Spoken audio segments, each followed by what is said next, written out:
جو 47 سال سے اکنامک سینکشنز برداشت کر رہا ہے, جس کے پاس فضائیہ نہیں ہے, جس کی نیوی نسبتاً کمزور ہے, لیکن اس کے پاس جذبہ تھا, انہوں نے اپنے میزائلز بنائے, اپنے ڈرونز بنائے اور دنیا کی 2 نیوکلیر پاورز کو گھٹنوں پر لا کر بٹھا دیا. اور ہر اسٹرائک کے بعد ایران پہلے سے زیادہ مضبوط ہوا, کمزور نہیں ہوا. ایرانیوں کو 47 سال سے پتا تھا کہ ان کو کبھی نہ کبھی اس جنگ میں آنا ہے, ان کے اوپر یہ جنگ مسلط ہونی ہے. انہوں نے اپنے آپ کو اس جنگ کے لیے تیار کیا تھا, اور ایران میں ہر وقت 4 ٹیئرز لیڈرشپ کی وہ فائنل ہوتی ہے. جتنے سابق صدور تھے گزشتہ 47 سال میں, امریکہ میں تقریباً 7 صدر جو ہیں وہ رہے اقتدار میں, ان 7 صدور کی یہ خواہش تھی کہ وہ ایران کے اندر رجیم چینج کریں. ڈونلڈ ٹرمپ کو سب سے پہلے تو میں سمجھتا ہوں کہ مذاکرات کی میز پر ایرانی عوام لے کر, جنہوں نے ہر امریکی حملے کے جواب میں پہلے سے مضبوط ہو کر ان کو بتا دیا کہ تم ہمیں نیچا نہیں دکھا سکتے, تم ہمیں شکست نہیں دے سکتے. دیکھیں یہ کمزور اور طاقتور کی لڑائی. اچھا, یہ جو گلف اسٹیٹس ہیں یہ سمجھ چکے ہیں کہ امریکہ کا ساتھ دینے کی قیمت چکائی ہے انہوں نے, کیونکہ ایئر بیسز دیے ہوئے تھے, تو اس وجہ سے ایرانیز نے اٹیک کیا, اور ایران نے واضح طور پہ کہا. ان ممالک نے زیادہ قیمت ادا کی جنہوں نے اسرائیل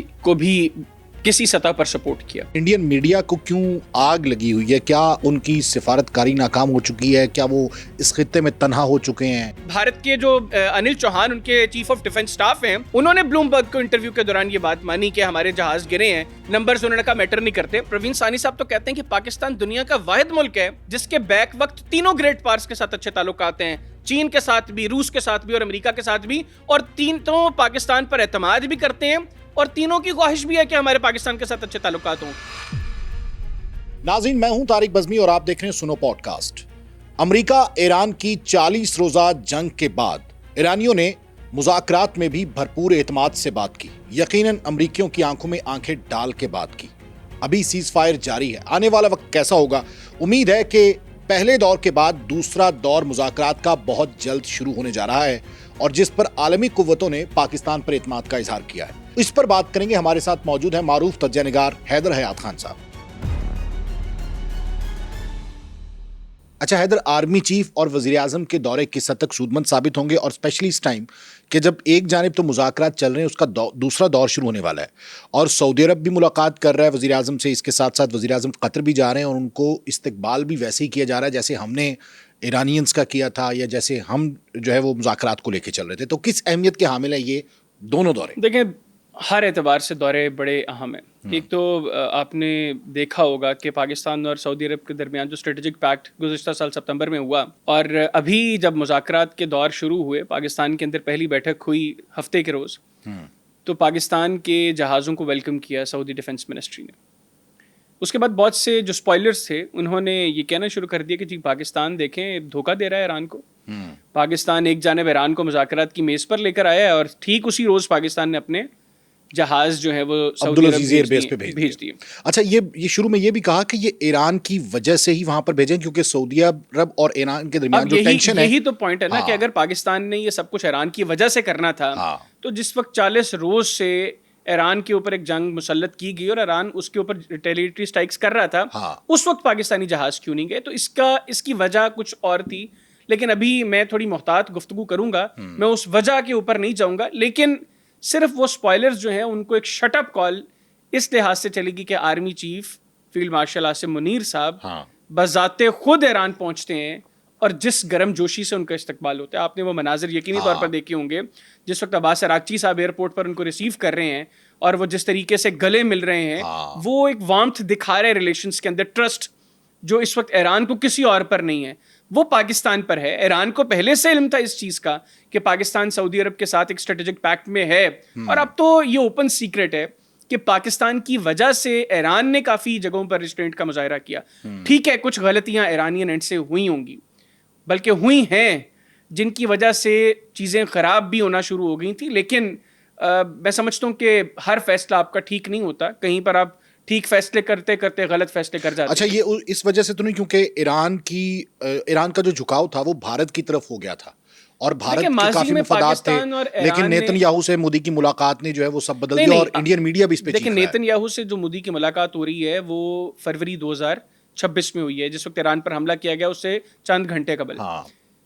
لیکن ایران کا جو مسٹرسٹ ڈیولپ ہوا انڈیا کے ساتھ وہ جون 2025 میں ہوا, جس وقت ایران پر اسرائیل نے حملے کیے, اور بعد میں یہ اطلاعات سامنے آئیں کہ بھارتی باقاعدہ طور پر موساد کو فیسیلیٹیٹ کر رہے تھے ایران سے. جو وہاں پر انٹیلیجنس کی وجہ سے پرابلمز ہوئیں وہ اسپائنگ تھی جو انڈینز نے کی موساد کے لیے, اسرائیل کے لیے, ایران میں رہتے ہوئے. پھر پاکستان کے ساتھ ماضی میں ایران کے بہت اچھے تعلقات نہیں تھے, بہت برے تعلقات بھی نہیں تھے, اپس اینڈ ڈاؤنز ہمارے ریلیشنز میں آئے, ہومیوپیتھک ریلیشن, ٹھیک ہے. لیکن جو جون 2025 کی جنگ تھی اس میں پاکستان نے جو کردار ادا کیا, اس کے بعد ایران میں یہ اپروچ مضبوط ہوتی گئی کہ پاکستان اس خطے کے لیے بہت ضروری ہے, پاکستان ایران کا ہمدرد ہے, پاکستان ایران کے خلاف کوئی فیصلہ نہیں کرے گا. تو الٹیمیٹلی وہ جو محبت ہم نے لوگوں دیکھا نا, تشکر پاکستان کے نعرے ایرانی پارلیمان میں لگے, اور ایرانی جھنڈا جو ہے وہ وہاں پہ ریلیوں میں شامل تھا. جی, پاکستانی جھنڈے جو ہے وہ ایرانیوں نے وہ پکڑ کر جو ہے وہ اظہار محبت کیا پاکستان کے ساتھ. پھر پاکستان میں بھی سملر سینٹیمنٹ تھا. یہاں پر ٹھیک ہے ہم کسی اور ملک کی جنگ براہ راست جا کر تو نہیں لڑ سکتے تھے, لیکن آپ ان کے ساتھ اظہار محبت کر سکتے ہیں, آپ ان کو بتا سکتے ہیں کہ بھائی ہم تمہارے ساتھ کھڑے ہیں, اور یہ اگلی بندے کو موٹیویٹ کرتا ہے. تو ایرانیوں نے وہ سب کچھ پاکستان میں دیکھا. فیلڈ مارشل عاصم منیر ایران گئے, وہاں پر وہ پھر جس وقت وہ گئے آپ نے دیکھا کہ اس وقت وہ یونیفارم میں تھے. یہ بھی ایک پوسچرنگ ہے, اور یہ پوسچرنگ ایران کے لیے نہیں تھی, یہ دشمنوں کے لیے, کسی اور کے لیے پوسچرنگ, یہ اسرائیل کو بتایا گیا کہ دیکھو کس وقت گئے, جس وقت ہر شخص یہ کہہ رہا تھا کہ اسپوائلرز کسی بھی وقت چیزیں خراب کر سکتے ہیں. کون اسپوائلر خراب کر سکتا تھا؟ اسرائیل کر سکتا تھا. لیکن جس وقت فیلڈ مارشل ایرانی فضاؤں میں ان کا طیارہ پہنچتا ہے تو اسرائیل کے اندر جو ہے وہ کپ کپی طاری ہو جاتی ہے. اور پھر فیلڈ مارشل جب جہاز سے اترتے ہیں اور یونیفارم میں اترتے ہیں تو میں سمجھتا ہوں کہ شاید نیتن یاہو کا لادہ مر گیا ہوگا. یہ کیا میسج ہوتا ہے ویسے یونیفارم والا؟ دیکھیں یونیفارم کا میسج اپنی اسٹرینتھ, پاور, کہ ہم یہاں کھڑے ہیں, اس کے کھڑے ہیں, ٹھیک ہے, اور کس ماحول میں کھڑے ہیں. جب آپ نے 40 روز تک ایران پر ایک بلا وجہ کی ایک جنگ مسلط کیے رکھی, تباہی پھیر دی آپ نے ایران میں, اور پھر پاکستان وہاں پر پہنچتا ہے, تو یہ پیغام تو اسپوائلرز کے لیے بالکل کلیئر تھا. دوسرا, ہم اسی وقت دیکھتے ہیں کہ شہباز شریف صاحب سعودی عربیہ پہنچتے ہیں. اب ایران اور سعودی عربیہ کے ماضی میں تعلقات اچھے نہیں تھے. چند سال قبل چائنا نے اس میں بڑا کردار ادا کیا, پاکستان نے اس کے اندر بڑا کردار ادا کیا, اور الٹیمیٹلی دونوں ممالک کو ایک دوسرے کے قریب لایا گیا. اور ابھی بھی میں سمجھتا ہوں کہ اس سارے 40 روزہ جنگ کے اندر سعودی عربیہ نے بہت ریسٹرینٹ کا مظاہرہ کیا. ایران نے جو سٹرائکس کی سعودی عربیہ میں, اگر آپ مڈل ایسٹ میں دیکھیں تو سب سے کم سٹرائکس جو ہیں وہ سعودی عربیہ میں ہوئی, اور سعودی عربیہ میں انہوں نے سٹرائکس کی زیادہ جو وہاں پر امریکن بیسز موجود تھیں, امریکن انفراسٹرکچر تھا, اس کو انہوں نے ہٹ کیا. جو ایک سٹرائک انہوں نے کی ارامکو والی, وہ ایران کہتا ہے کہ ہماری سٹرائک نہیں تھی, that was a false flag operation, Israel کی جانب سے کیا گیا, اسی وقت تردید کر دی. لیکن جو آخری سٹرائک پیٹرو کیمیکل پلانٹ کے اوپر کی وہ مانتے ہیں. ان کا ہمارا پیٹرو کیمیکل پلانٹ ہٹ ہوا, جواب میں ہم نے سعودی عرب کے پیٹرو کیمیکل پلانٹ کو ہٹ کیا, اور وہاں سے تعلقات خراب ہونا شروع ہوئے. لیکن پاکستان نے پھر ٹائملی دونوں ممالک کو انگیج کروایا. اچھا, لیکن یہ مذاکرات میں سارے معاملے میں جو ایم بی ایس ہیں ان کی کال پہ بات بھی ہوئی شہباز شریف صاحب سے, اور انہوں نے اس کو بڑا اپریشیٹ کیا, قابل تحسین قرار دیا کہ جو مذاکرات کی ٹیبل پہ آپ دونوں ملکوں کو بٹھا رہے ہیں, دونوں ممالک یہاں پر موجود ہیں. دیکھیں پاکستان اس وقت سب کا ٹرسٹ جو ہے انجوائے کر رہا ہے, اور سب کو اعتماد ہے پاکستان پر, کیونکہ سب یہ دیکھ رہے ہیں کہ جو پازیٹیو رول پاکستان نے پلے کیا. دیکھیں دوران جنگ بھی ہم لوگوں نے اگر ایران کے اوپر ہونے والے ایگریشن کو کنڈیم کیا تھا, تو ہم نے ایران کی جانب سے کیے جانے والے ایگریشن کو بھی کنڈیم کیا. ہم نے ریٹیلیٹری سٹرائکس جو ہمارے برادر ملک اس وقت مشرق وسطیٰ میں موجود ہیں ان پر ہونے والے ایرانی حملوں کی بھی مذمت کی تھی. اور ایران کو پتہ ہے کہ پاکستان کی پوزیشن کیا ہے. پاکستان کی پوزیشن ہی وہ وجہ بنی کہ امریکہ اور ایران دونوں نے پاکستان پر اعتماد کیا, اور وہ کام جو اقوام متحدہ کا کرنے والا تھا وہ اقوام متحدہ نہیں کر سکا, اور پاکستان نے 47 سال کے بعد ان دونوں ممالک کے اس اعلیٰ سطح کے وفد کو, دونوں اطراف کے وفود کو مذاکرات کی میز پر بٹھا دیا. 47 سال میں کوئی نہیں کر سکتا. بالکل 21 گھنٹے میں تو ظاہر ہے یہ دشمنی ختم نہیں ہو سکتی. آپ یہ دیکھیں 21 گھنٹے کوئی میٹنگ کرنے کے لیے امریکہ کا صرف فارن سیکرٹری نہیں بیٹھا ہوا تھا. گو کہ امریکی فارن سیکرٹری بھی 21 گھنٹے مذاکرات نہیں کرتا, وہ بھی اس وقت آتا ہے جب 99% چیزیں فائنلائز ہوگی ہوتی ہیں. بالکل. وائس پریزیڈنٹ امریکہ کا, جو امریکہ کا دوسرا طاقتور ترین شخص ہے, وہ 21 گھنٹے مذاکرات کی میز پر ایران کے ساتھ آ کر بیٹھا ہے. تو اس کا مطلب ہے کہ کچھ تو کیا پاکستان نے, اور کچھ تو کیا ایران نے, اور کوئی تو پازیٹیو ویل ہے اس وقت امریکہ میں. یا امریکہ کو نظر آ رہا ہے کہ ہم لوگوں نے مس کیلکولیٹ کیا چیزوں کو, کسی کے کہنے پر, نیتن یاہو کے کہنے پر, موساد کے کہنے پر جو مس کیلکولیشنز ہوئیں الٹیمیٹلی آج اپروچ تبدیل ہوگی امریکہ کو لے کر. یعنی مغرب اور طرح دیکھ رہا ہے امریکہ کی اپروچ یہ تھی کہ 4-5 دن میں جب رجیم چینج ہوگا تو اس کے بعد ظاہر ہے ایران میں بہت بڑی تبدیلی آ جائے گی اور وہ جنگ جو ہے وہ جنگ ونر ٹرافی جو ہے وہ لے کے آ جائیں گے. امریکہ کی اپروچ یہ نہیں تھی ابتدا میں. دیکھیں امریکہ میں جتنے سابق صدور تھے گزشتہ 47 سال میں, امریکہ میں تقریباً 7 صدر جو ہیں وہ رہے اقتدار میں. ان 7 صدور کی یہ خواہش تھی کہ وہ ایران کے اندر رجیم چینج کریں. ان 7 صدور کی کہیں نہ کہیں خواہش تھی کہ وہ ایران کے ساتھ جنگ میں جائیں, لیکن ان کو کانسیکوینسز نظر آتے تھے اس کے کہ وہ جنگ امریکہ کے حق میں نہیں ہے. اسی لیے 47 سال کی رائیولری رہی, 47 سال میں امریکہ ایران پر حملہ نہیں کر سکا.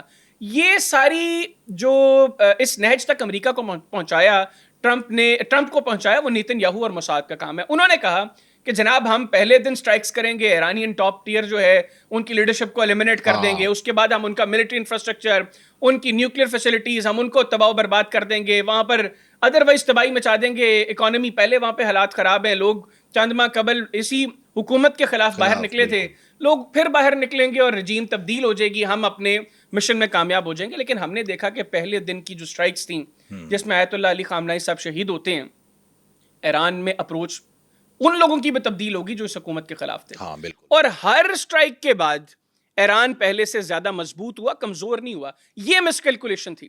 ان کا خیال یہ تھا کہ بمباری سے لوگ ڈر جائیں گے. آپ نے القدس ریلی دیکھی, بہت بڑی آپ کے دونوں اطراف فائرنگ ہو رہی, بمباری ہو رہی تھی, اور درمیان میں لوگ جو ہیں وہ ایرانی پرچم لیے نعرہ تکبیر کی جو آوازیں بلند کرتے ہوئے وہ لوگ جا رہے تھے. ایرانی لیڈرشپ بھی ان کے درمیان موجود. دیکھا علی لاریجانی صاحب, اللہ تعالیٰ ان کی مغفرت فرمائے, علی لاریجانی صاحب لوگوں میں موجود تھے. میں سمجھتا ہوں کہ ایران کو اس جنگ میں جو بڑے نقصانات ہوئے ہیں ان میں ایک بڑا نقصان علی لاریجانی صاحب جیسا جو بہترین ذہن تھا اس سے ایران محروم ہوا ہے. تو ادروائز ایران نے امریکہ اور اسرائیل کی ہر سٹرائک کے جواب میں یہ بتایا ہے کہ ہم پہلے سے زیادہ مضبوط ہیں, ہمیں کوئی خوف نہیں ہے تمہاری ان بمباری میں. اچھا حیدر, اس سارے سنیریو میں یہ جو جنگ کا سنیریو تھا اس میں تو میرا پرسپیکٹو تو ٹوٹلی چینج ہوا ایران کے بارے میں, کیونکہ اس سے پہلے مجھے نہیں پتا تھا کہ ایرانی لیڈرشپ جو ہے وہ اس قدر پڑھی لکھی ہے, اس قدر تعلیم یافتہ ہیں اور اس قدر برینز ہیں ان کے پاس. ہم سمجھتے تھے کہ ٹاپ ٹیئر جو ہے بس وہی ہے, اس کے بعد جو سیکنڈ ٹیئر ہے اس میں کوئی بندہ پڑھا لکھا نہیں. لیکن ہم نے دیکھا پہلے علی لاریجانی مذاکرات میں کامیابی سمیٹتے تھے, وہ اچھے طریقے سے مذاکرات کرتے تھے, لیکن اس کے بعد جو دوسری لیڈرشپ ان کی آئی وہ بھی مذاکرات بڑے اچھے طریقے سے, اور پی ایچ ڈی اسکالرز ہیں وہ لوگ. تو یہ ایک یکسر نظریہ تبدیل ہو گیا. اور دوسرا امریکہ کے بارے میں لوگوں کا بڑا نظریہ چینج ہو گیا. یورپ کا اسپیشلی وہ پیچھے ہٹ گئے ہیں, نیٹو جو ہے وہ پیچھے ہٹ گئے, یو کے نے ساتھ دینے سے انکار کر دیا. تو دونوں کو آپ دیکھیں تو لیوریج کس کے پاس ہے اس وار کے بعد؟ دونوں اطراف میں اپروچ, سب سے پہلے تو اپروچ میٹر کرتی ہے نا.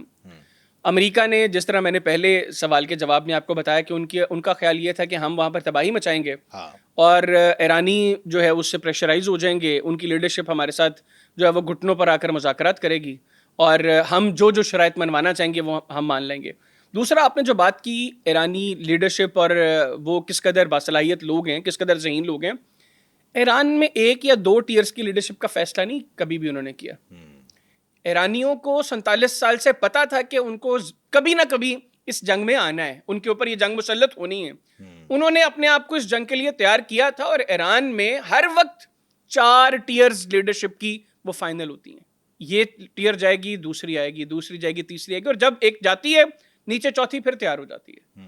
پھر انہوں نے اس جنگ سے پہلے جب ان کو اندازہ ہو گیا کہ اب کسی بھی وقت جنگ مسلط کی جا سکتی ہے, انہوں نے اپنے تمام صوبوں کے گورنرز کو کہا کہ آپ کے پاس اختیار ہے, آپ نے کسی سے کچھ نہیں پوچھنا, اپنی مرضی سے فیصلہ کرنا, تاکہ اگر سینٹرل کمانڈ کو کچھ ہوتا ہے تو وہاں پر اس صوبے میں پھر بھی ایک سسٹم موجود ہو جس سسٹم کے تحت ملک کے نظام کو اور علاقے کے دفاع کے حوالے سے فیصلے کیے جا سکیں. ایک چیز تو یہ ہوگی کہ ایرانی 47 سال سے اسی جنگ کی تیاری کر رہے تھے, اور ہم لوگوں نے پھر جو دیکھا ہے ایران کی جانب سے رسپانس وہ بتاتا ہے کہ یہ مکمل طور پر ان کے اندر یہ اپروچ تھی اور انہوں نے مضبوط انداز میں اس کا جواب دیا. دوسری امریکہ کو لے کے جو اپروچ کی تبدیلی ہوئی, دیکھیں امریکہ کا جو ملٹری مائٹ کا کانسیپٹ تھا نا, اس تختے کو, اس کانسیپٹ کو ختم کر دیا ایران نے.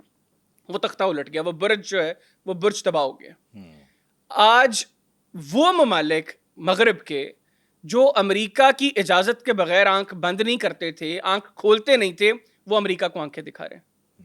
وہ امریکہ کی بات سننے کو تیار نہیں ہے, باوجود اس کے کہ ڈونلڈ ٹرمپ اسٹیٹمنٹ دے دیتے ہیں تو بندہ کرٹسی میں کہہ دیتا ہے, وہ اس کرٹسی کے لیے بھی تیار نہیں ہے. بالکل. ٹرمپ نے کہا جی کہ اس بلاکیڈ کے لیے نیٹو میرے ساتھ ہے, نیٹو نے کہا بھاڑ میں جاؤ, ہم تمہارے ساتھ نہیں ہیں اس بلاکیڈ کے لیے, یہ تمہارا فیصلہ, ہم تو اس کے حق میں نہیں ہیں.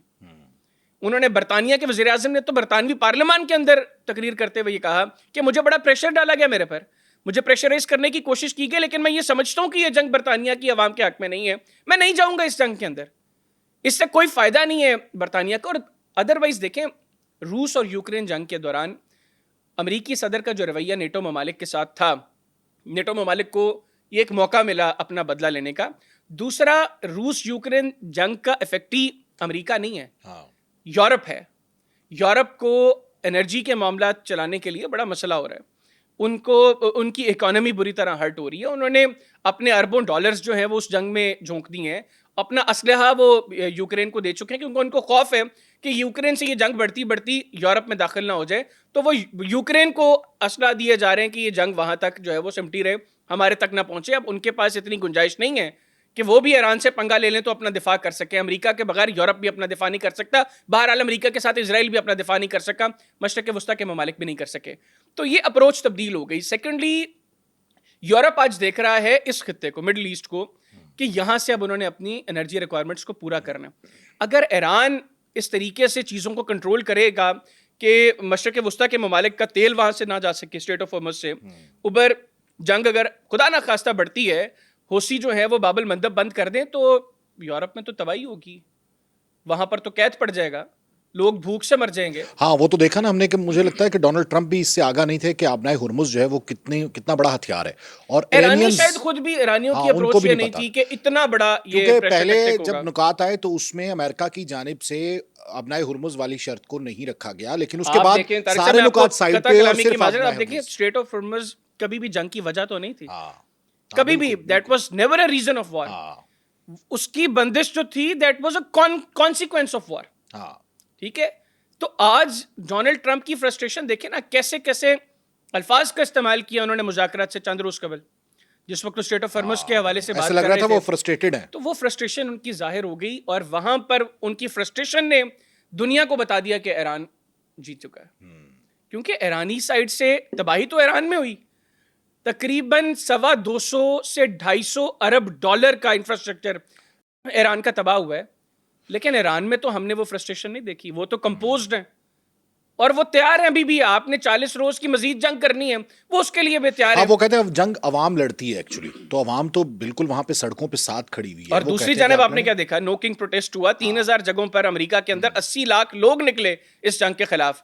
تو جب پبلک کی سپورٹ آپ کے ساتھ نہ ہو, جب پبلک آپ کے فیصلوں پر راضی نہ ہو. امریکہ میں ایک غلطی اور بڑی ہوئی, آپ ماضی کی امریکی جنگیں دیکھیں, وہ عراق وار ہو, وہ افغانستان وار ہو, وہاں پر بھی بہرحال امریکہ میں ایک بڑا چنک ان کی عوام کا ان جنگوں کے خلاف تھا, لیکن ایک چنک طبقے کو امریکی حکومت اس وقت کی یہ کنونس کرنے میں کامیاب رہی کہ یہ جنگ امریکہ کے لیے ضروری ہے, اور اگر یہ جنگ امریکہ نہیں لڑتا تو آنے والے وقتوں میں امریکہ کی مشکلات میں اضافہ ہوگا.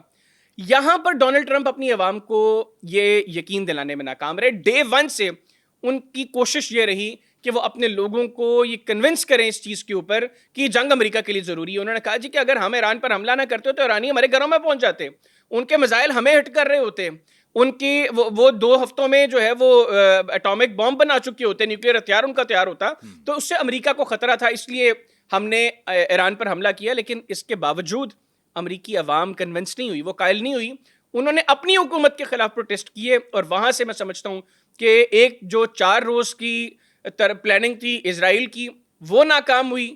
ادھر سے پبلک پریشر, دنیا امریکہ کا جو ملٹری مائٹ کا کانسیپٹ تھا اس سے متنفر ہو گئی اور دنیا کے سامنے ایکسپوز ہو گیا. پھر دیکھیں سب سے بڑی چیز کیا ہوئی, ایک ایسا ملک جو 47 سال سے اکنامک سینکشنز برداشت کر رہا ہے, جس کے پاس فضائیہ نہیں ہے, جس کی نیوی نسبتاً کمزور ہے, لیکن اس کے پاس جذبہ تھا. انہوں نے 47 سال خود کو جنگ کے لیے تیار کیا, انہوں نے اپنے میزائلز بنائے, اپنے ڈرونز بنائے, اور اپنے بنائے ہوئے میزائلز اور ڈرون سے دنیا کی 2 نیوکلیئر پاورز کو گھٹنوں پر لا کر بٹھا دیا. ہاں بالکل ایسے. اچھا یہ بات درست ہے کہ چائنا کے وزٹ سے پہلے ڈونلڈ ٹرمپ یہ چاہتے ہیں کہ یہ مذاکرات کلوز ہو جائیں, مذاکرات کسی. چائنا اس وقت تک ڈونلڈ ٹرمپ کو ویلکم ہی نہیں کرے گا جب تک ٹرمپ جو ہے وہ پازیٹیو نوٹ پر ایران کے ساتھ آگے نہیں بڑھے گا. یہ مشروط کیا چائنا نے. سر آپ دیکھیں نا 30 مارچ کو ڈونلڈ ٹرمپ چین کے دورے پر جا رہے تھے بالکل. چائنا نے کہا جناب ان حالات میں ہم آپ کو ویلکم نہیں کر سکتے, ہم ہوسٹ نہیں کر سکتے آپ کو. آپ ایران کے ساتھ دیکھیں گرین لینڈ کے اوپر جو کچھ امریکہ باتیں کر رہا ہے, یا جو انہوں نے وینیزویلا کے صدر کے ساتھ کیا, کو کہ وینیزویلا میں بھی چائنیز کے بڑے انٹرسٹ تھے, لیکن وہ امریکن ہیمسفیئر ہے. چین نے اس کے اوپر ایسے ریئیکٹ نہیں کیا, گو کہ چین کا بڑا سویر ریئیکشن تھا. یہ امریکن ہیمسفیئر نہیں, اور چین کو اس چیز کا اندازہ ہے. یہاں پر چین نے ریئیکٹ کیا, اور آپ نے چین کے ریئیکشن کے بعد دیکھا کہ جس وقت ٹرمپ نے کہا کہ میں ناکہ بندی کروں گا اسٹریٹ آف ہارمز کی, تو فوری طور پر سینٹ کام کی اسٹیٹمنٹ آ گئی کہ صرف ان بحری جہازوں کو روکا جائے گا جو ایرانی بندرگاہوں سے آئیں گے یا ایرانی بندرگاہوں کی طرف جائیں گے, باقیوں کے لیے ناکہ بندی نہیں ہوگی. اور پھر چینی جہاز پہلا جہاز تھا جو اس ناکہ بندی سے نکل کر جو ہے وہ آگے آیا. تو امریکہ کو بھی اندازہ ہے چینی رسپانس کے بعد, اور چین کی اپروچ دیکھیں مشرق وسطیٰ میں امریکی انفلوئنس بہت ہے, امریکن بیسز موجود ہیں, وہ بھی اس وجہ سے کہ چین انٹرسٹڈ ہی نہیں ہے کسی دوسرے ملک میں اپنی بیسز بنانے کے لیے. آج چین کہہ دے کہ ہم سیکیورٹی پرووائڈ کرتے ہیں مشرق وسطیٰ کو, کہ 2 دن میں امریکی بیسز یہاں سے فارغ ہو جائیں گی, کیونکہ لوگوں کے سامنے ایکسپوز ہو گئے نا. جو تھارڈز ان کی پروٹیکشن کے لیے لائے تھے وہ اٹھا کے اسرائیل پھینکوا دیے, 8 وہ بھی تباہ کروا لیے ایرانیوں سے. ٹھیک ہے, اب پیٹریوٹ میزائلز جو ان کے لیے لے کر آئے مشرق وسطیٰ کے ممالک کے لیے, ان کا کہہ رہے ہیں ہم بل چارج کریں گے ان کو.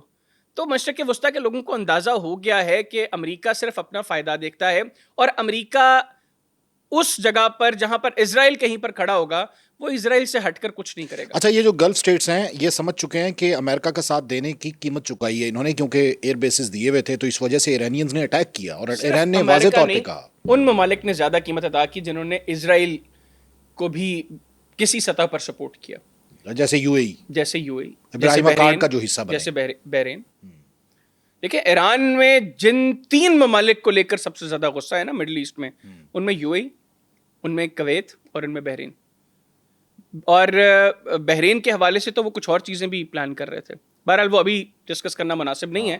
لیکن بحرین میں آپ کو صرف اشارتاً اتنا کہہ دیتا ہوں کہ ایک بڑا طبقہ ان کی آبادی کا اہل تشیع ہے, اور ایران کے لیے وہاں پر چیزوں کو تبدیل کرنا بہت مشکل نہیں ہوتا, رجیم چینج کرنا کوئی مشکل نہیں ہے دوسرے لفظوں میں.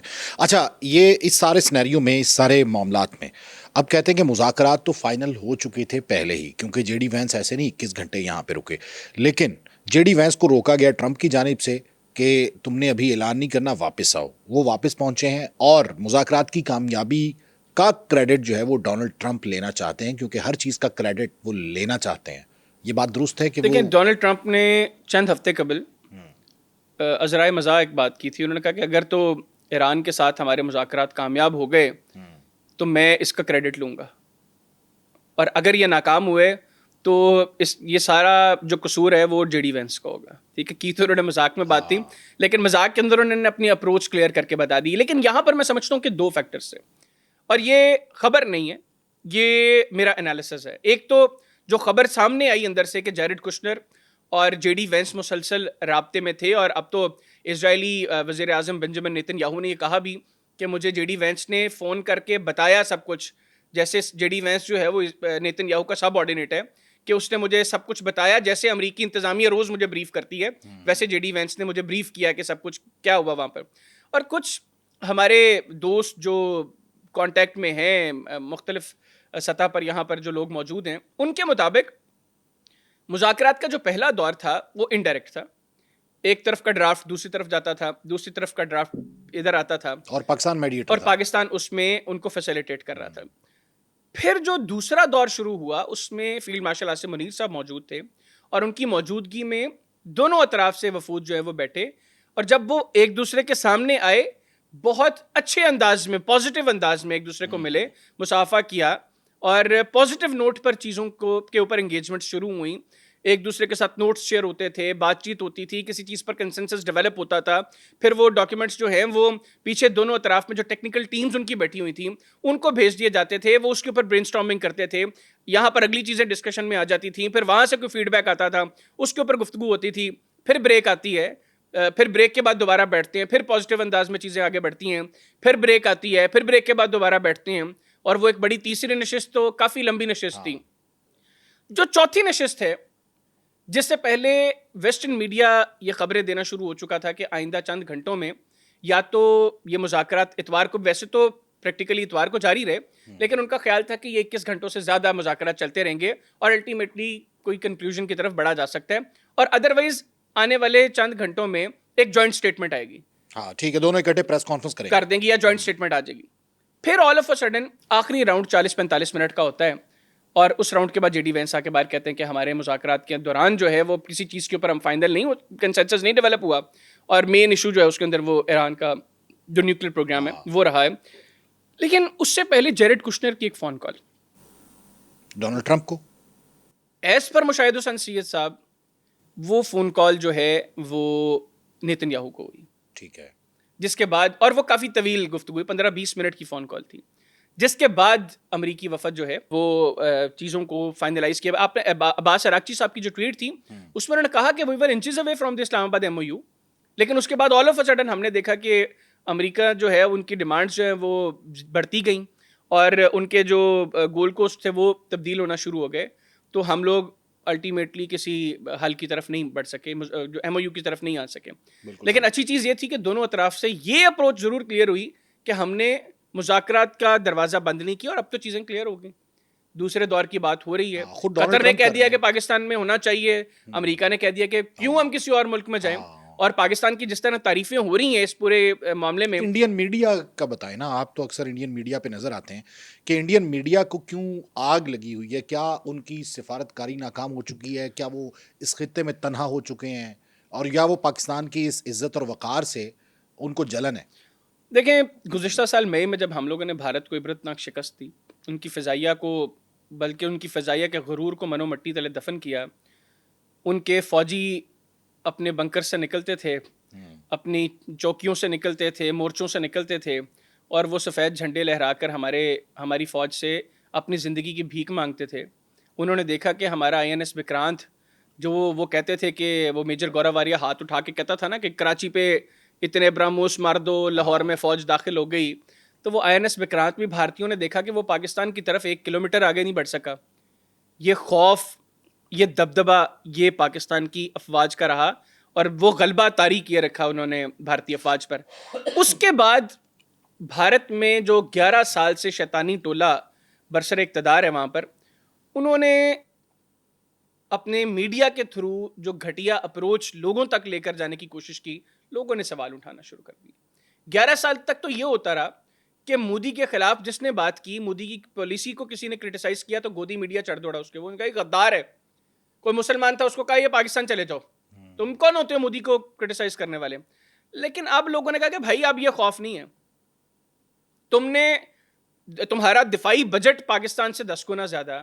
تم نے کہا جی رفال ہوتے تو ہم فروری 2019 میں ہمارا وہ MiG 29 اور ایک سخوئی نہ گرتا. اب تو رفال بھی تم نے تباہ کروا دیا. اور یہ تو بھارتی پارلیمان کے اندر لوگوں نے مانا. بھارت کے جو انل چوہان ان کے چیف آف ڈیفنس سٹاف ہیں، انہوں نے بلومبرگ کو انٹرویو کے دوران یہ بات مانی کہ ہمارے جہاز گرے ہیں، نمبرز انہوں نے کہا میٹر نہیں کرتے. تو وہ جو معاملہ تھا نا گزشتہ سال کی جنگ کا، اس کے بعد گودی میڈیا کے اندر مسلسل ایک بے چینی تھی، فرسٹریشن تھی. اور پھر بڑھتے بڑھتے معاملات یہاں تک آگے کہ پاکستان نے ملیٹریلی بھی اپنا مسل دنیا کو دکھا دیا اور بتا دیا ہماری کیپیبلٹیز کیا ہیں، اور ڈپلومیٹکلی وہ کام کر دیا جو یونائٹڈ نیشنز نہیں کر سکا، جو دنیا کی بڑی طاقتیں نہیں کر سکیں، جو دنیا کی بڑی معیشتیں نہیں کر سکیں، وہ پاکستان نے کر دیا. 2 ایسے ممالک کو بٹھا دیا جو شدید مخالف ہیں ایک دوسرے کے، ان کو مذاکرات کی میز پر بٹھایا. تو اب کیا ہوا، انہوں نے بلا وجہ اس کے اندر جمپ کیا. اب اس کا تعلق کوئی نہیں تھا بھارت کے ساتھ. بھارت جو اس خطے کا پردھان بننے کی کوشش کر رہا تھا، وہ تختہ ہم آلریڈی الٹ چکے تھے، ان کا وہ چودراہٹ ہم آلریڈی جو ہے وہ ان کی ختم کر چکے تھے. بلکہ چودراہٹ تھی کیا، اپروچ تھی، وہ اپروچ ہم نے ختم کر دی تھی گزشتہ سال. اب کیا ہوا، مذاکرات ایران اور امریکہ کے درمیان ہے، میڈیشن پاکستان کر رہا ہے. تم لوگ نہ 3 میں ہو نہ 13 میں ہو، لیکن صرف اس وجہ سے کہ یہ پیس ٹاکس پاکستان میں ہو رہی ہیں. اور بائی دا وے ان پیس ٹاکس کے کامیاب ہونے کا فائدہ سب سے زیادہ اس خطے میں بھارت کو ہے، جہاں پر LPG کے سلنڈرز لیے لوگ قطاروں میں کھڑے مر رہے ہیں انتظار میں، اور ان کو LPG نہیں مل رہی. جہاں پر غربت کا عالم یہ کہ 70 کروڑ لوگوں کے پاس واش روم نہیں ہے، جو غریب وہاں کے لوگ ہیں ان کو فائدہ ہونا تھا جن کو سستا پیٹرول ملتا. آپ نے تو سارا روس سے اور ایران سے بھی جو شروع میں سستا پیٹرول لیا وہ امبانی اور اڈانی کی ریفائنریوں سے ریفائن ہو کر یورپ کو بیچ دیا. بھارت میں تو تیل کی قیمتیں سستی نہیں ہوئی. تو یہ بحث جب وہاں پر شروع ہونا, جو اس کا آغاز ہوا, تو بھارتی میڈیا پھر پاکستان کے خلاف بولنا شروع ہو گیا. اب اس سارے سینیریو میں جہاں بھارت اس میچ کے اندر ایک کارنرڈ اسپیکٹیٹر تھا جو بیٹھ کر صرف دیکھ سکتے تھے کہ کیا ہو رہا ہے, اور وہ بھی سستی ٹکٹوں والے کسی سیٹ پر بیٹھ کر, اس میں بھارتی میڈیا آیا, جے شنکر کی گھٹیا گفتگو آئی پاکستان کے حوالے سے, اور پھر ہم نے دیکھا کہ ایک ایسا میچ جس میں بھارت تھا ہی نہیں, اس میں بھی پاکستان سے بھارت کو شکست ہوگی. اور یہ شکست آپ نے میں نے تو دی سو دی, خود بھارتی میڈیا اس کے اندر کردار بنا, اور بھارتی میڈیا نے اپنی حکومت کو مزید ذلیل کروایا. آج سین لوگ وہاں پر بات کر رہے ہیں کہ بھائی ایکسیپٹ کرو اس چیز کو کہ پاکستان اس خطے کا سب سے بڑا لیڈر ہے. پاکستان کی ملٹری نے گزشتہ سال اپنا آپ دکھا دیا, اور پاکستان نے اس دفعہ ڈپلومیٹکلی بھی بتا دیا کہ ہم سب کے ساتھ انگیج کر سکتے ہیں. تم خود کو جو وشو متر کہتے ہو کہ میں وشو میں سب کا متر ہوں, تمہارا اس خطے میں کوئی متر نہیں ہے, کوئی خطے میں دوست نہیں ہے, نہ تمہارے چین کے ساتھ اچھے تعلقات ہیں, نہ پاکستان کے ساتھ ہیں, نہ بنگلہ دیش کے ساتھ ہیں, نہ نیپال کے ساتھ ہیں, نہ سری لنکا کے ساتھ ہیں, اور نہ یہ پانچوں چاہتے ہیں کہ تمہارے ساتھ اچھے تعلقات ہوں. ان کی خواہش بھی نہیں ہے کہ تمہارے ساتھ اچھے تعلقات ہوں. تو یہ اب چیزیں بھارت میں ڈسکس ہونا شروع ہو گئی ہیں. اچھی بات یہ کہ ان کے میڈیا پہ انہی کو لوگوں نے انہی کو سنب کرنا شروع کر دیا ہے, انہی کو شٹ اپ کال دینا شروع کر دیا, اور عام لوگ نہیں دے رہے ہیں, ان کے فارمر جنرلز دے رہے ہیں. میں خود ایک پروگرام میں تھا, ان کے فارمر ایمبیسڈر نے میرے ساتھ سوال ہوا, میں نے کہا مذاکرات ناکام نہیں ہوئے, تو وہ میرے ظاہر سی بات ہے کہ انہوں نے میرا نیریٹو تو نہیں ماننا تھا, وہ تو بات یہ کر رہے تھے کہ یہ اسلام آباد پیس ڈائلاگ جو ہیں وہ ناکام ہو گئے ہیں, اور پاکستان کے پیٹے ہر چیز ڈال دی انہوں نے. ان کے فارمر ایمبیسڈر بولے بعد میں, انہوں نے کہا کہ آپ کے پاکستانی مہمان ٹھیک بات کر رہے ہیں, آپ کو جے ڈی وینس کی سٹیٹمنٹ سے لگتا ہے کہ پاکستان مذاکرات جو ہے وہ یہ اسلام آباد پیس ڈائلاگ فیل ہوئے ہیں, یا آپ کو عباس عراقچی یا باقر غالباف صاحب کی کوئی سٹیٹمنٹ اگر ہے تو مجھے دکھائیں. جب ایسا کچھ نہیں ہے تو آپ غلط نہ رپورٹ کریں, نہ لوگوں کو غلط گائیڈ کریں. یہ میری موجودگی میں بھارتی فارمر ایمبیسڈر نے ان کے جرنلسٹ کو شٹ اپ کال دی. تو اب سین لوگ وہاں پر بغیر خوف کے بول رہے ہیں. پروین سانی صاحب جیسے لوگ, وہ تو گزشتہ کئی سالوں سے ایکسپوز کر رہے تھے اپنی حکومت کو, اور جو پاکستان نے 2025 کی جنگ میں بھارت کا حشر کیا ہے, پروین صاحب تو 2019 سے یہ ساری باتیں کر رہے ہیں. وہ 2019 سے یہ سب کچھ دیکھ رہے تھے کہ بھارت کی ملٹری کا کوئی مسئلہ نہیں ہے, یہ سیکنڈز میں ڈھیر ہوگی پاکستان کے آگے, اور سیکنڈز میں ہوئی. تو ان جیسے سین لوگوں کو بھارت میں کوئی اہمیت نہیں دی گئی. کیوں؟ ایک گھٹیا شیطانی ٹولہ, 5 بڑے شیطان میں کہتا ہوں اس وقت بھارت میں جو اقتدار کے سنگھاسن پر براجمان ہے. پہلا مودی, دوسرا اجت ڈیول, تیسرا جو ان کا وزیر دفاع راج ناتھ سنگھ, اس کے بعد یہ جے شنکر اور امت شاہ. یہ 5 شیطان بھارت میں اقتدار پر جب تک رہیں گے تب تک وہ بھارتی عوام کو اسی طرح مزید بیوقوف بنائیں گے. میں نے تو ابھی ان کے ایک چینل پہ یہ بھی ان کو سجیشن دی ہے کہ آپ آدتیہ دھر سے کہیں کہ دھرندر 3 کا اسکرپٹ لکھیں, جس میں وہ دکھائے کہ اجت ڈیول جو ہے یہ پاکستانی پرائم منسٹر آفس میں انڈین سپائی کے طور پر کام کرتا تھا, اور ان پیس ٹاکس کے لیے اس نے پاکستان کی حکومت کو کنونس کیا ہے. تو پھر شاید آپ لوگ اس چیز کو ہضم کر سکیں, ادروائز پاکستان کی کسی کامیابی کو وہ ہضم نہیں کر سکتے. اچھا, دوسری جانب یہ جو مسلم اکارڈ ہے, اس کی کامیابی آپ کہاں تک دیکھ رہے ہیں اس خطے میں موجودہ صورتحال میں, اور اس میں گلف اسٹیٹس جو ہیں وہ کہاں پہ ہوں گی؟ دیکھیں, یہ جو مسلم کوارڈ ہے جس میں ایجپٹ, ترکیہ, سعودی عربیہ اور پاکستان ہے, میں سمجھتا ہوں کہ اب مستقبل اس کا ہے. جو 4 وزراء خارجہ کو ہم نے ہوسٹ کیا چند روز قبل اسلام آباد میں, اور جن کے دورے پہ ہم جا رہے ہیں, جس کے بعد ہم جو ہے وہ وزٹ کر رہے ہیں, اور یہی اب ملاقات 4 وزراء خارجہ کی استنبول میں ہونے جا رہی ہے. دیکھیں, ترکی ایک بڑی ملٹری پاور ہے, پاکستان واحد اسلامک نیوکلیئر اسٹیٹ ہے, اور پھر پاکستان کا ملٹری مسئلہ دنیا نے دیکھ لیا کہ اپنے سے کئی گنا بڑی فوج کو ہم لوگوں نے ڈھیر کر دیا, اور زیادہ وقت نہیں لگایا, منٹس میں دنیا نے رزلٹ دیکھ لیا. سعودی عربیہ گلف کے اندر ایک بڑی طاقت ہے, ان کا ایک اثر ہے گلف میں. بالکل. پھر ایجپٹ ایک بڑی معیشت ہے. تو میں سمجھتا ہوں کہ یہ جو مسلم کوارڈ بن رہا ہے, جن میں یہ 4 ممالک شامل ہیں, اور کچھ اور ممالک اس میں شامل ہونا چاہتے ہیں, کئی اور ممالک ہیں جن کی خواہش ہے کہ وہ اس میں شامل ہوں, مستقبل اب اس کا ہے. اور ایران اور امریکہ کے درمیان جس وقت مستقل جنگ بندی ہو جائے گی, تب ہم دیکھیں گے کہ اس پورے ریجن کا جو سیکیورٹی کا فریم ورک ہے اس میں ان 4 ممالک کا بڑا کلیدی کردار ہوگا, کیونکہ اپروچ تبدیل ہو گئی ہے, لوگوں نے اصلیت دیکھ لی ہے, کون کس قابل ہے, کون وقت پہ ڈاج کرتا ہے. اور ان سب کے رشیا اور چائنا کے ساتھ بھی اچھے تعلقات ہیں. ایگزیکٹلی. اور پروین ثانی صاحب تو کہتے ہیں کہ پاکستان دنیا کا واحد ملک ہے جس کے بیک وقت تینوں گریٹ پاورز کے ساتھ اچھے تعلقات ہیں, چین کے ساتھ بھی, روس کے ساتھ بھی اور امریکہ کے ساتھ بھی, اور تینوں پاکستان پر اعتماد بھی کرتے ہیں اور تینوں کی خواہش بھی ہے کہ ہمارے پاکستان کے ساتھ اچھے تعلقات ہوں. تو یہ چیزیں تو اب ہم انجوائے کر رہے ہیں نا. ہم نے, آپ کی تو چلے عمر مجھ سے تھوڑی زیادہ ہوگی, لیکن میں نے تو بچپن سے دیکھا ہے کہ پاکستان کی گلوبلی ایک نیگیٹو امیج تھی. ہم لوگ جب بڑے ہوئے تو خبروں میں ہر دوسری خبر جو ہے وہ دہشت گردی سے ریلیٹڈ ہوتی ہے. تو الحمدللہ گزشتہ 1 سال سے ہم جو خبریں سن رہے ہیں, ہم لوگوں کو تو مزہ آتا ہے, یہ خبریں سن کے رونگٹے کھڑے ہوتے ہیں خوشی سے. اور جو ہے وہ ہماری جو موجودہ قیادت ہے, جو ہماری بلکہ ڈپلومیٹک کور ہے, اس کو ہم ڈپلومیٹک کور, یہ فیلڈ مارشل عاصم منیر صاحب, پرائم منسٹر شہباز شریف صاحب اور ڈپٹی پرائم منسٹر اور فارن منسٹر اسحاق ڈار صاحب, اور ساتھ ان کی ٹیمز, یہ جس طریقے سے کام کر رہی ہیں, اور گزشتہ چند روز سے نہ دن دیکھا انہوں نے نہ رات دیکھا, ان کے دفاتر کی لائٹس بند نہیں ہوئی, یہ دن رات وہاں پر بیٹھ کر کام کرتے ہیں نا. رزلٹ پوری دنیا دیکھ رہی ہے, اور اس کے بعد جو بینیفیشریز ہوں گے ان کی ان ایفرٹس کے, اللہ کرے کہ چیزیں پازیٹیو نوٹ پر آگے بڑھیں, تو وہ بینیفیشریز پوری دنیا جو ہے وہ اس سے ہوگی, ہمارا ہمسایہ ملک بھارت بھی. اچھا, ایک بڑا اہم سوال کہ جو ڈیڈ لاک کی وجہ بھی بنا نیوکلیئر انریچمنٹ کے حوالے سے, کیا یہ مسئلہ حل ہو جائے گا اور یہ مسئلہ کیسے حل ہوگا؟ 20 سال کا کہا, 10 سال پہ سنا ہے کہ معاملات جو ہے وہ ٹھیک ہے, ایران چاہتا ہے کہ وہ 10 سال تک اس پابندی پہ عمل درآمد کر سکتا ہے, لیکن 20 سال امریکہ چاہتا ہے کہ وہ یہ نہ کرے. کچھ چیزیں ٹیبل پر موجود ہیں. ایک تو یہ ایسا مسئلہ نہیں ہے جو حل نہیں ہو سکتا. ہاں, جس وقت جنیوا میں مذاکرات ہو رہے تھے اور وہاں پر عمان اس کو ہوسٹ کر رہا تھا, اور عمانی فارن منسٹر کے ساتھ ساتھ برٹش نیشنل سیکورٹی ایڈوائزر بھی وہاں پر موجود تھے, تو انہوں نے کہا کہ میں خود حیران تھا کہ ایران نے کیسے ان معاملات کے اندر جو ہے وہ امریکہ کو اتنی لیوریج دے دی, کیونکہ ایران اس وقت بھی انیشل تقاضا ایران سے 3 سال کا ہوا. ایران نے کہا کہ ٹھیک ہے, ہم 3 سال کے لیے انریچمنٹ پروگرام اپنا بند کر دیں گے. ٹھیک ہے. اس کے بعد مطالبہ وہ جو میکسیملزم کی اپروچ تھی نا, جو ابھی بھی وہ کہہ رہے ہیں گولڈ کوسٹ چینج ہوتے گئے, شفٹنگ گولڈ کوسٹ کی بات کر رہے تھے اراکچی صاحب, یہ تب بھی باتیں ہوئیں. 3 سے بات ہوگی 5 کی, اگلی نشست پہ انہوں نے کہا ٹھیک ہے 5 کر لیتے ہیں. 5 سے بات ہوگی نہیں جی 7 سال کے لیے کریں, ٹھیک ہے 7 سال کے لیے. پھر کہا جی 20 سال کے, تو انہوں نے کہا کہ بھائی آپ لوگ کلیئر ہی نہیں ہو. سیکنڈلی اسٹیو وٹکاف اور جیریڈ کشنر اس وقت امریکی وفد کو ہیڈ کر رہے تھے. ایران سے یہ اپروچ بڑی کلیئر ہوگی کہ ان لوگوں کو تو پتہ ہی نہیں تھا کہ ایران کا نیوکلیئر پروگرام دراصل ہے کیا. ان کی نیوکلیئر پروگرام سے متعلق انفارمیشن زیرو تھی.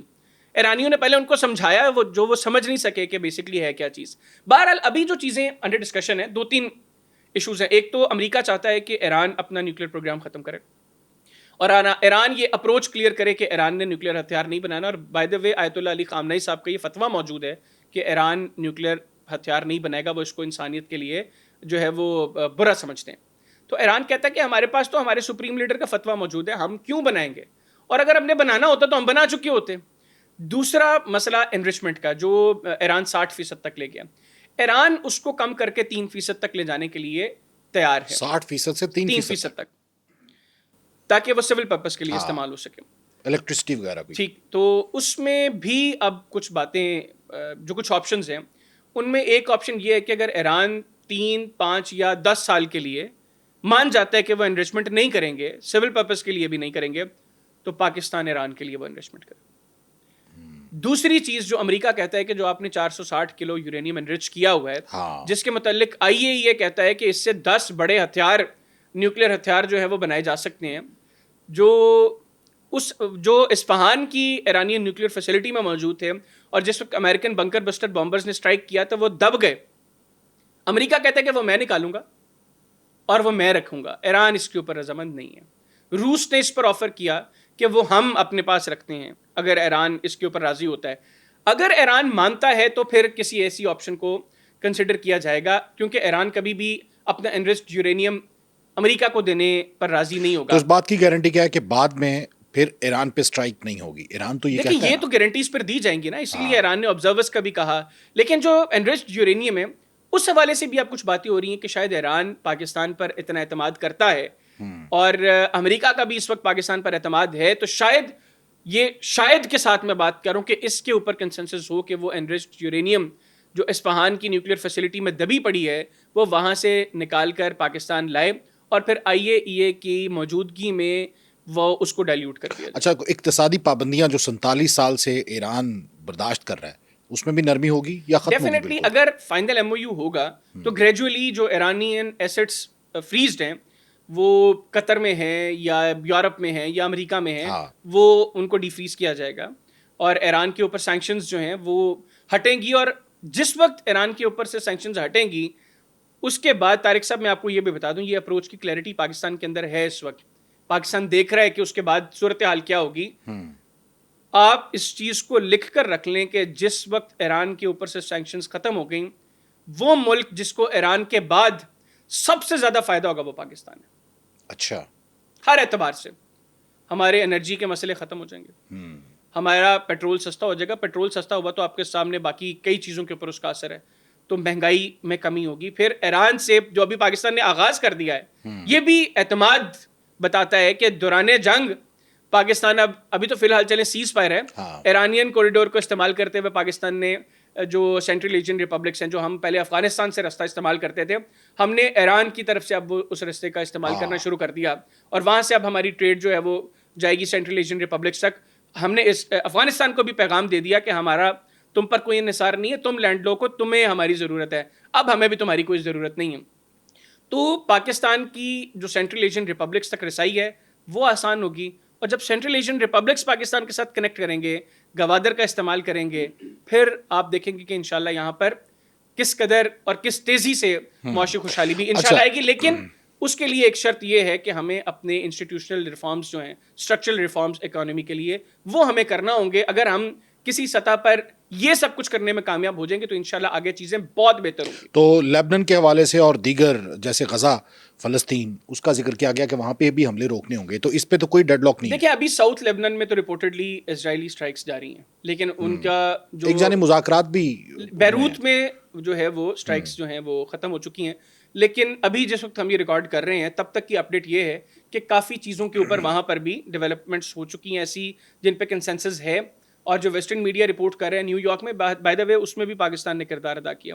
جس وقت پرائم منسٹر شہباز شریف صاحب نے ٹویٹ کیا اور اس ٹویٹ کے اندر یہ ذکر تھا, پھر بعد میں باتیں آئیں کہ جی کہ لیبنان تو اس کا حصہ نہیں تھا, پھر پاکستان نے پریشرائز کیا, اور پاکستانی پریشر میں پھر امریکی صدر نے جس کو نیتن یاہو کو جو کال کی, سی این این رپورٹ کر رہا ہے کہ وہ بڑی ہارش کال تھی, اور اس میں سنپ کیا, اس نے شٹ اپ کال دی نیتن یاہو کو, اور پھر جو ہے وہ الٹیمیٹلی انہوں نے بیروت میں جو ہے وہ حملے ختم کیے انیشل سٹیج پہ. اور اب بھی جو اطلاعات ہیں کہ پازیٹیو نوٹ پر چیزیں آگے بڑھ رہی ہیں. اگر فائنل وہاں پر بھی کوئی ایسا سیز فائر یا long term cease fire announce ہو جاتا ہے تو لیبنانی جو ہیں وہاں وہ بھی امن سکون کا سانس لے سکتے ہیں. مشرق وسطیٰ کی پوزیشن کیا ہوگی, گلف اسٹیٹ کی کیا ہوگی؟ اپروچ تبدیل ہو چکی ہے, ایک ڈویژن بھی ہے گلف کے اندر. نہیں, یہ شرط رکھ دی گئی ہے کہ کیا آپ یہ تمام بیسز جو ہیں وہ ختم کریں اور یہاں سے چلے جائیں, تو اس خطے میں توسر و سلوک کم ہو جائے گا. یہ اس طرح ممکن نہیں ہے کہ امریکہ آل آف اے سڈن اس خطے سے اپنی پریزنس جو ہے وہ ختم کر دے. امریکہ کا یہاں پر مسئلہ صرف ایران تو نہیں ہے نا, امریکہ نے روس کے اوپر بھی یہاں سے نظر رکھنی ہے, امریکہ نے چین کے اوپر بھی یہاں سے نظر رکھنی ہے. تو امریکہ آل آف اے سڈن تو یہ سب کچھ کرنے نہیں لگا. ہاں آپ یہ دیکھیں گے کہ جو انحصار صرف امریکہ کے اوپر ہے وہ اب عرب ممالک کا صرف امریکہ پر نہیں رہے گا, وہ آلٹرنیٹ آپشنز کی طرف جائیں گے, اور بہرحال وہ جب وقت آئے گا تو اس وقت ان کے اوپر بحث کرنا. اچھا, ڈونلڈ ٹرمپ کو مذاکرات کی میز پر لایا کون, وہ کیوں مجبور ہوئے, یہ سب سے بڑا سوال ہے جو آج لوگ جاننا چاہتے ہیں. دیکھیں ڈونلڈ ٹرمپ کو سب سے پہلے تو میں سمجھتا ہوں کہ مذاکرات کی میز پر ایرانی عوام لے کر, جنہوں نے ہر امریکی حملے کے جواب میں پہلے سے مضبوط ہو کر ان کو بتا دیا کہ تم ہمیں نیچا نہیں دکھا سکتے, تم ہم پر غلبہ نہیں طاری کر سکتے, تم ہمیں شکست نہیں دے سکتے. دیکھیں یہ کمزور اور طاقتور کی لڑائی تھی. آپ امریکہ کی ملٹری مائٹ کو یا ان کی جو ملٹری کی طاقت ہے اس کو تو ڈینائی نہیں کر سکتے نا.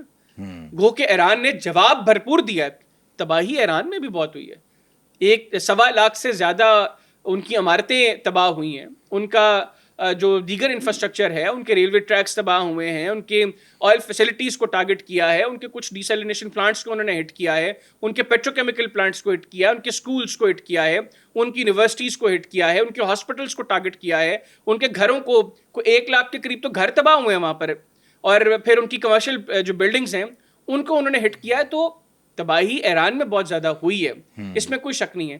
لیکن ایرانی اس تباہی سے ڈرے نہیں, سہمے نہیں, خوفزدہ نہیں ہوئے.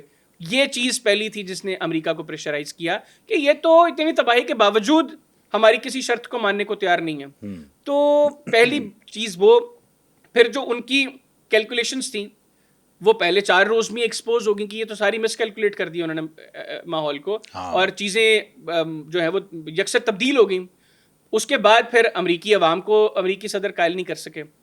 امریکی عوام کی طرف سے بھی پریشر تھا, مڈ ٹرمز آگے آ رہے ہیں, امریکی صدر کی پاپولیرٹی کا گراف گریجولی کم ہوتا جا رہا ہے. آج تو بحث وہاں پر آرٹیکل 25 کی شروع ہو گئی ہے کہ آپ یہ امریکی صدر پاگل ہو گیا, یہ اس قابل نہیں ہے کہ یہ جو ہے کرسی صدارت پر رہ سکے, تو آپ نائب صدر کو جو ہے وہ امریکہ کا صدر بنائیں. یہاں تک چیزیں جو ہے وہ امریکہ میں ڈسکس ہونا شروع ہو گئیں. مڈ ٹرمز کے بعد لوگ دیکھ رہے تھے کہ اگر یہی پاپولیرٹی کا عالم رہا تو ریپبلکنس نہیں کامیاب ہو سکیں گے, اور ڈونلڈ ٹرمپ کی امپیچمنٹ کا خطرہ تھا. یہ سارے پریشرز. پھر مشرق وسطیٰ میں جو ان کے الائز تھے انہوں نے کہا کہ جناب جنگ تمہاری اسرائیل کی ایران کے ساتھ, اور یہاں پہ بیڑا غرق تم نے ہمارا کروا دیا. جو ایک اپروچ تھی دنیا کی مشرق وسطیٰ کو لے کر جو انہوں نے کئی سالوں میں بنائی کہ یہاں پر آپ کی سرمایہ کاری بڑی محفوظ رہے گی, آپ یہاں پر آ کر انویسٹ کریں, اب اس کے بعد تو دوبارہ ان کو یہ سب کچھ کرنے میں وقت لگے گا. بالکل. تو ڈونلڈ ٹرمپ کو جو نومبر کے مڈ ٹرم الیکشن ہے آپ کہاں پہ دیکھتے ہیں؟ امپیچمنٹ کا تو خطرہ میرے خیال میں ٹل جائے گا شاید اسی وجہ سے یہاں پہ ڈونلڈ ٹرمپ اس سے پہلے چاہیں گے کہ وہ ایران کے ساتھ ایک ایسی ڈیل کر لیں, ایران کے ساتھ ایک ایسا معاہدہ کر لیں جس کا کریڈٹ لیتے ہوئے وہ کہہ دیں کہ یار یہ دیکھو میرا تو 47 سال سے مسئلہ اس ملک کا تھا ایران کے ساتھ, میں نے امریکی عوام کے وسیع تر مفاد میں اپنے عوام کے کنسرنس کو سامنے رکھتے ہوئے, اپنی اسٹیٹ کے کنسرنس کو سامنے رکھتے ہوئے اس مسئلے کا بھی حل نکال دیا, اور اب ہم ایران کے ساتھ بھی جو ہے وہ ہمارے اچھے ٹرمز ہیں. اس کو وہ بنیاد بنا کر مڈ ٹرمز میں جائیں گے. پھر کچھ اطلاعات یہ بھی ہیں کہ وہ کوریا کے ساتھ, نارتھ کوریا کے ساتھ بھی اپنے معاملات کو بہتر کرنے کی کوشش کر رہے ہیں, اور یہ دونوں ملاقاتیں وہ کیش کریں گے اپنا امیج تھوڑا سافٹ کرنے کے لیے. اور یہ بھی ایک وجہ ہو سکتی ہے کہ جے ڈی وینس کو نے کہا ہوگا کہ نہیں بھائی ابھی آپ واپس آؤ. جے ڈی وینس نے تو فاکس نیوز کو انٹرویو میں بھی کہا نا کہ جس وقت میری پریزیڈنٹ سے بات ہوئی بڑی پازیٹیو نوٹ پہ وہاں پر باتیں ہو رہی تھیں, فیلڈ مارشل عاصم منیر صاحب اور شہباز شریف صاحب بہترین ہوسٹ تھے, انہوں نے بہترین انداز میں جو ہے وہ میڈیشن کی. تو اس کے بعد جب میری پریزیڈنٹ سے بات ہوئی تو پریزیڈنٹ صاحب چاہتے ہیں کہ بہت بڑا معاہدہ ہو ہمارا ایران کے ساتھ. تو اٹ مینس کہ چاہے اپیرنٹلی وہ یہ تاثر دیں لیکن وہ اس کو کیش کروانا. اچھا, ایسا بھی کہا جا رہا ہے کہ جو جے ڈی وینس ہے ان کا گراف ڈونلڈ ٹرمپ سے بڑھ گیا ہے کیونکہ وہ مذاکرات کی ٹیبل پہ آئے ہیں, اور جیرڈ کشنر اور اسٹیو وٹکوف جن پر ایرانیئنز کو اعتراض تھا ان کے باوجود وہ جے ڈی وینس کی وجہ سے ٹیبل پر بیٹھے. اور جے ڈی وینس آنے والے وقت میں الیکشن میں ان کو بھرپور فائدہ ہو سکتا ہے اور نیکسٹ پریزیڈنٹ ہو سکتے ہیں کیونکہ ٹرمپ تو اب اس دوڑ میں شامل نہیں ہوں گے. دیکھیں امریکہ میں نارملی کیا ہوتا ہے کہ جو وائس پریزیڈنٹ کسی بھی پریزیڈنٹ کے ساتھ ہو, جس طرح جو بائیڈن وہ اوباما کے ساتھ وائس پریزیڈنٹ تھے, تو جو بائیڈن نے بعد میں پریزیڈنشیل الیکشن کنٹیسٹ کیا. اس کے بعد کیملا ہیرس جو ہیں وہ جو بائیڈن کے ساتھ وائس پریزیڈنٹ تھیں, ڈونلڈ ٹرمپ کے خلاف کیملا ہیرس نے جو ہے وہ پریزیڈنشیل الیکشن کنٹیسٹ کیا. سملرلی جو جے ڈی وینس جو ہیں یہ پریزیڈنٹ ٹرمپ کے ساتھ اس وقت وائس پریزیڈنٹ ہیں, لیکن وہ اکیلے شخص نہیں ہیں جو ریپبلکنس کی طرف سے اگلے صدارتی امیدوار کی دوڑ میں شامل ہیں. مارکو روبیو جو امریکہ کے سیکرٹری خارجہ ہیں وہ بھی اس دوڑ میں شامل ہے, اور مارکو روبیو جو ہیں وہ سم ہاؤ جو جوش لابی ہے وہ ان کو سپورٹ کرتی ہے. ہاں اب again this is not a news, this is an analysis which I am going to share. Jared Kushner کیوں ان مذاکرات کا حصہ ہے؟ کیونکہ وہ جیوز کے ساتھ اس کے ٹرمبل کے جیو ہے. This is not the only reason. اور ایوانکا ٹرمپ یہ نہیں, ایوانکا ٹرمپ تو چلیں ڈونلڈ ٹرمپ کی بیٹی ہیں, جیرڈ کشنر جو ہیں وہ ڈونلڈ ٹرمپ کے داماد ہیں اور سابق ایڈوائزر ہیں. اس وقت وہ کسی پورٹ فولیو پہ نہیں ہیں, لیکن اتنے بڑے مذاکرات میں امریکہ کی نمائندگی وہ کر رہے ہیں.